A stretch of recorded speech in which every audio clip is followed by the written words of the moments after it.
So I know you've had 8 practices that you scaled successfully. What would you say was the easiest and one hardest part of scaling those practices up to the degree that you did? Yeah, I love how you asked me what was the easiest first.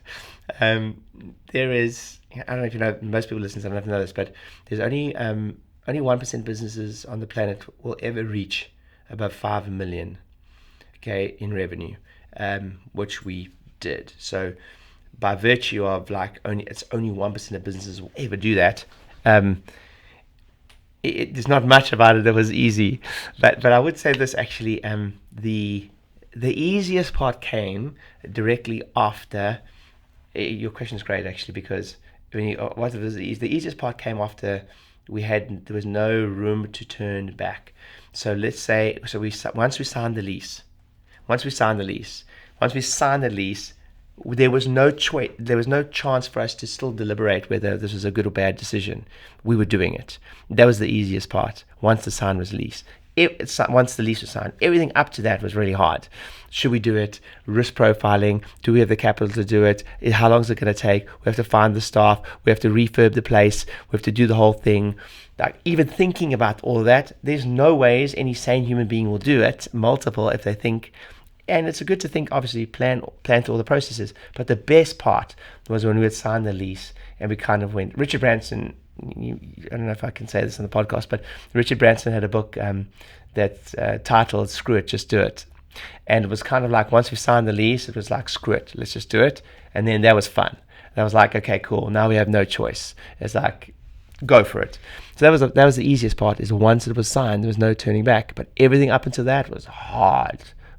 And then after that, it just became a normal business of that. And the hardest part was probably more technically, if you listen to this podcast right now. So we scaled and we were self-funded. So that means that we never got any bank loans or anything to grow our business. We're very, very blessed to be able to do that. That means we were generating enough cash to do that. But again, I work with a lot of docs who are scaling right now, and the number one question I'd ask them is, how are they funding it? If they are self-funding, that's most businesses can't self-fund. It's very difficult to self-fund. And I would say in most cases, it's if you self-fund a business, you get it to many millions in revenue, you do look back and go, wow, that's cool that we don't have, like we didn't have a big debt to do it. However, the journey there is much harder. So if asked me if I'd do it again that way, if I do it over again, I'd probably say I would have got a little bit more debt, just so that the business, at times the businesses we were trying to run the business on so leanly because it was self-funding that sometimes I think the stress, we didn't need to put that extra stress on ourselves, and that sometimes good debt like that can help us scale and take a bit of pressure off us and not make decisions just based on, let's say the cash flow is going to be a challenge or something. So just for context, we grew 30% year on year for 5 years in a row. That is what they call a gazelle company. Now, fast growth, everyone wants to grow fast.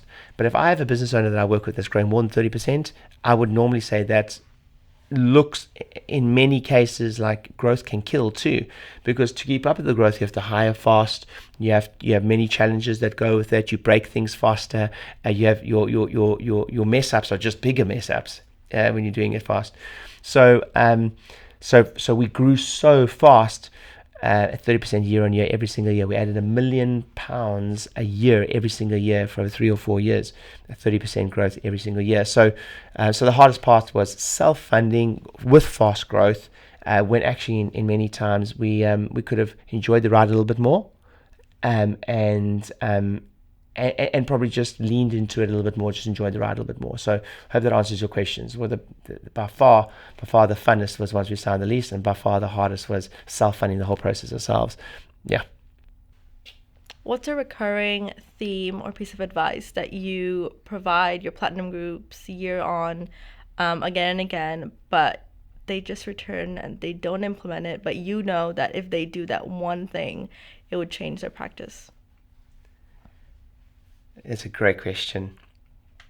The thing that immediately comes to my mind, and it's actually, I can't say that it's the one thing that nobody implements, but I would say the thing that I give advice on is two things that gets the most resistance or rolling of eyes would have something to do with either live events. So we absolutely know that a live gathering of any sort is by far and away the best way. If you could put bums in seats and you can get people there to acquire new customers in any business and quality new customers in any business. So there are some businesses I work with that really embrace this. Most don't. And it's typically because they don't quite know the history of the profession. If you go read books by Dr. Rieder, who was one of the lecturers with, BJ, you'll see that even back in the day, they were talking about doing live workshops within the practice.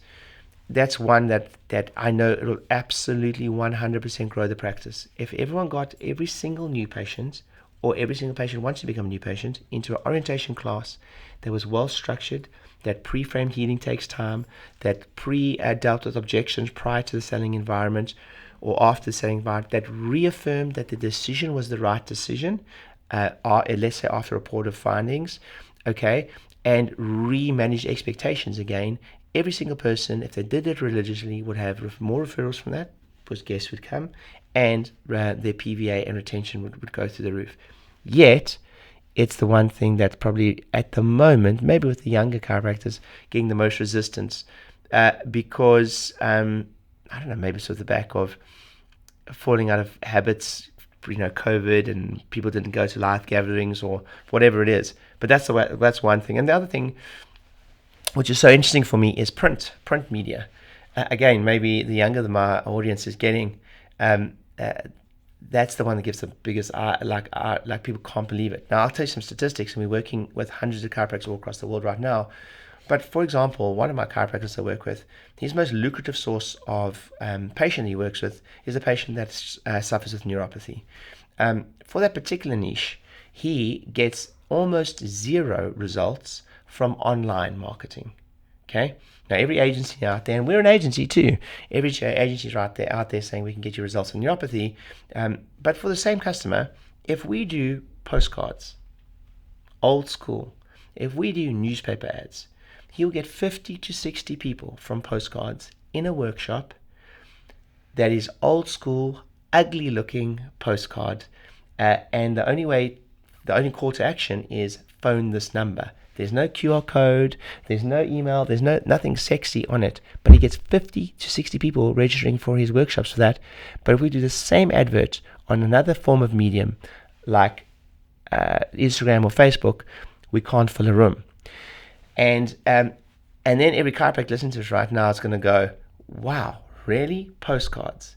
And then I'm going to go, like everything, like fashion, like anything, things come back into fashion, and the only way you know is to test. So those are two things. One is live events of any source, speaking at local Rotary clubs, getting people to your practice, whatever it is.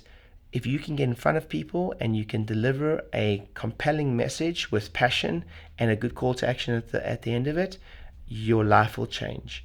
And the other one is, not that I'm saying every one of you will have a home run with this, but when was the last time you tested anything in print? Postcards, newsletters, or newspapers? Because this is right now. I think we're July 2024. So if you listen to this, don't you think this is like recorded in 2018? This is July 2024, and we have people right now in the digital era with all the sexy marketing things in the world, that the only thing working for their highest value customer is postcards. I want you to listen to that and go, ooh, maybe I should give that a go. So it's live events and print medium of any source. That's probably the ones that people drag their heels on the most. Hey, real quick, if you're enjoying this video and you'd like to see more content like this, please do me a favor. Just smash that like button, comment down below, or subscribe, and make sure you turn your notifications on so you can see more content just like this. So you've obviously owned multiple clinics, you own multiple properties, you also currently own a consulting and marketing agency. So you have a lot of experience in the entrepreneurial space. What would you say is your biggest regret throughout this whole experience? I I think the thing that comes to mind is not. Well, there's two things. I mean, most chiropractors are going to be not that great at. If you listen to this right now and you may be an entrepreneur, probably my biggest regret is not getting a more financial literacy training sooner. Now I teach it and I do it, and I help so many chiropractors with it, but it wasn't out of a place of always knowing it well. But I'd say my biggest regret was not diving into all things financial literacy sooner in my career, because I thought everyone had my back. I thought an accountant had my back, or a tax advisor had my back, or a CFO in my business had my back, or my practice manager had my back, and my realization has been nobody's coming to save you. No one knows anything.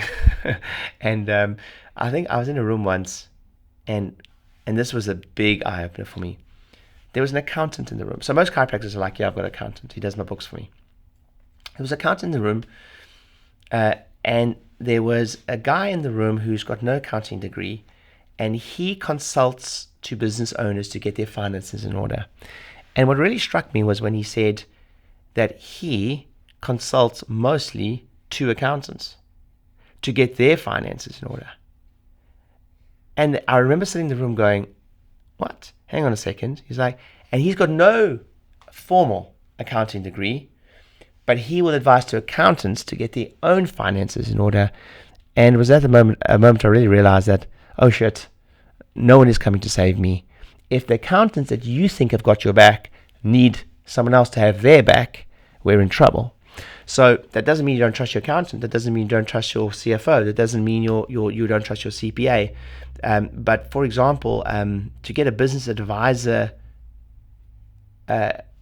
diploma, or a financial advisor diploma, it's a few weeks of training, not even months. In some, and not many months. So someone can become a financial advisor in under a year. So think about that. I've been in business now for 15 plus years, multiple journeys, multiple mess ups, multiple challenges, multiple businesses that did great stuff, and then businesses that I started and was like, why did I do that? So I've had as many failures as I've had successes. I've just been blessed enough to always be in an environment where I'm always being coached, always being mentored. But the one area I probably didn't take up mentoring soon enough in my career was financial literacy. And everyone listening to this right now, especially if you're in the service-based industry, you probably just went, oh, damn it, I wish you didn't say that, because it's not sexy, it's not exciting, and at the beginning there's such a knowledge gap. You feel so inferior and less than, because you kind of feel like a bit of a fraud when you look at your accounts and you can't read them, and you look at your balance sheet and you don't know what a balance sheet is, and you look at your balance sheet and you don't know what the difference between a creditor and a debtor is, and you run a business, and deep down you feel like a bit of a fraud. You feel but you dared not say anything. And even when the accountant talks to you and tells you stuff that you should understand, you very seldom correct them. And my advice to anyone listening to this right now, I want you to, I know they say there's no such thing as a stupid question, but it's absolutely your responsibility to ask your accountant and bookkeeper every time you don't understand anything. Because how are you supposed to understand anything? No chiropractor was taught pretty much any finances at university. So you're not a fraud, and you're not a failure, and you're not worthy of running a great business. Richard Branson himself famously joked about not being able to know the difference between net and gross profit. You can go Google it. And I think he was a billionaire, and he didn't know the difference between net and gross profit. So if you're a chiropractor listening to this right now and you don't know the difference between a creditor and a debtor, welcome to the club. I was also there once upon a time. So that was my biggest regret, was not diving into financial literacy sooner as a chiropractor, because I thought people had my back. But the truth is, no one's come to save you. You absolutely need to put yourself in an environment where you understand those elements of your business, because you are in business, and that goes with running a business.